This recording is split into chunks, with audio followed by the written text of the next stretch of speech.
Hello friends, मेरा नाम है रंजीत। मैं आपके साथ लेके आया हूँ इंडियन कॉन्ट्रैक्ट एक्ट। अपने आप में बहुत बड़ा एक्ट है, पर इसे हम बहुत ही ईजिली से इसको पढ़ लेंगे और बहुत आसानी से पढ़ लेंगे। जिस एक्ट को पढ़ने आपको बहुत प्रॉब्लम आती है, मैं उसे बहुत बहुत ही ईजिली समझा दूंगा। चलिए सबसे पहले समझते हैं इंडियन कॉन्ट्रैक्ट एक्ट है क्या। ठीक है, तो सबसे पहले समझेंगे कॉन्ट्रैक्ट क्या होते हैं। आपके हिसाब से दिमाग में आ रहा कॉन्ट्रैक्ट, बहुत बार सुनेंगे ये कॉन्ट्रैक्ट वो कॉन्ट्रैक्ट। तो बनते कैसे हैं कॉन्ट्रैक्ट? तो देखो, इंडियन कॉन्ट्रैक्ट में इसकी डेफिनेशन दे रखी है। इंडियन कॉन्ट्रैक्ट में क्या कहा है? इंडियन कॉन्ट्रैक्ट कौन सा एक्ट है? 1872। 1872 में सेक्शन कौन सा है? Section 2 subsection H. दोबारा रिपीट कर रहा हूँ, Indian contract section 2 subsection H. ठीक है, क्या लिखा है इस एक्ट में? इस एक्ट में लिखा है कि कोई भी एग्रीमेंट जो कि इनफोर्सेबल हो जाए, किससे?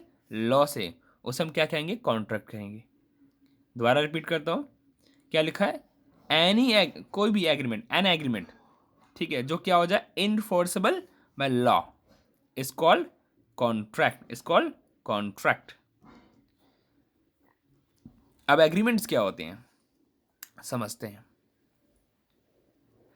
सपोज करो राम ने ऑफर दिया, जिसको? श्याम को। किस चीज़ के लिए? कि उसके पास एक कार है, उस कार को वो बेचना चाहता है, सेल करना चाहता है इस कार को। और श्याम ने भी उस ऑफर की एक्सेप्टेंस दे दी। देखो यहाँ पर दो चीज़ हो गई। पहला, राम ऑफर दे रहा था, श्याम उसको एक्सेप्टेंस दे रहा है कि हाँ भाई, जो आपने ऑफर दिया उसको मैं एक्सेप्ट कर रहा हूँ। ठीक है, ये जो भी मैटर एक डॉक्यूमेंट पे लिखा होता है, ठीक है, या ये जो भी फंक्शन हुआ, जो भी प्रोसेस हुआ, इस पूरे प्रोसेस को कहते हैं एग्रीमेंट। इस प्रोसेस को कहते हैं एग्रीमेंट। एग्री मतलब दोनों एग्री हो गए, एक बेचने के लिए एग्री है, एक लेने के लिए एग्री है, दोनों के दोनों एग्री हैं। और ऐसे प्रोसेस को हम क्या कहते हैं? एग्रीमेंट कहते हैं। फिर भी इसकी डेफिनेशन का पढ़ते हैं। ठीक है, खैर एवरी प्रॉमिस, भाई उसने प्रॉमिस किया ना, मैं आपको सामान बेचने के लिए रेडी हूँ, मैं आपको कार बेचने के लिए रेडी हूँ। और एवरी सेट ऑफ प्रॉमिस, हो सकता है एक नहीं बहुत सारे सेट ऑफ प्रॉमिस हो।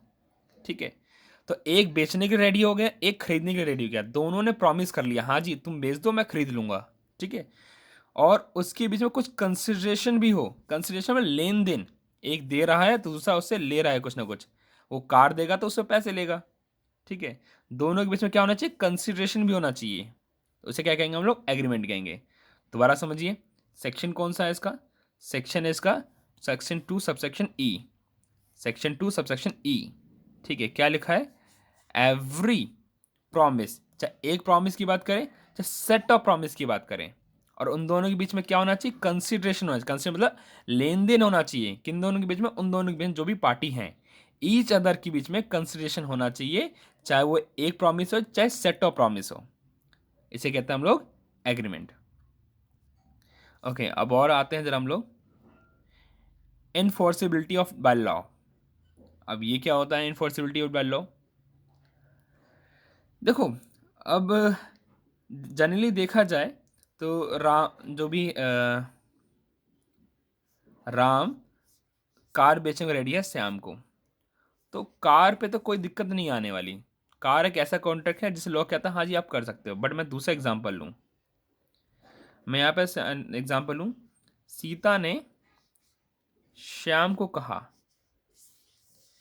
कि आप घनश्याम का मर्डर कर दो, किल हिम, मार दो उसको। ठीक है, सीता ने कहा, किसको? श्याम को कहा कि आप उसका मर्डर कर दो। क्या लॉ इसकी परमिशन देगा? क्वेश्चन क्या है? क्या लॉ इसकी परमिशन देगा?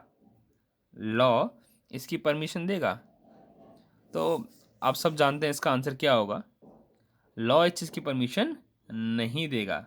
लॉ कभी भी ऐसे कॉन्ट्रैक्ट की परमिशन नहीं देगा। लॉ ऐसे कॉन्ट्रैक्ट की परमिशन नहीं देगा। जब लॉ नहीं दे रहा परमिशन, तो इन्फोर्सेबल नहीं है। ठीक है, तो इन्फोर्सिबिलिटी ऑफ लॉ क्या है? इनफोर्सिबिलिटी ऑफ लॉ क्या है? कि कोई भी एग्रीमेंट जो कि कॉन्ट्रैक्ट बन सकता है, कुछ उसकी लीगल ऑब्लिगेशंस होती हैं। ठीक है, तो उस लीगल ऑब्लिगेशंस को पूरा होना चाहिए। मतलब ऐसा कोई कॉन्ट्रैक्ट ना हो जो कि इलीगल हो। ठीक है, जो लॉस ऑफ परमिट ही नहीं कर सकता, ऐसा कॉन्ट्रैक्ट नहीं होना चाहिए।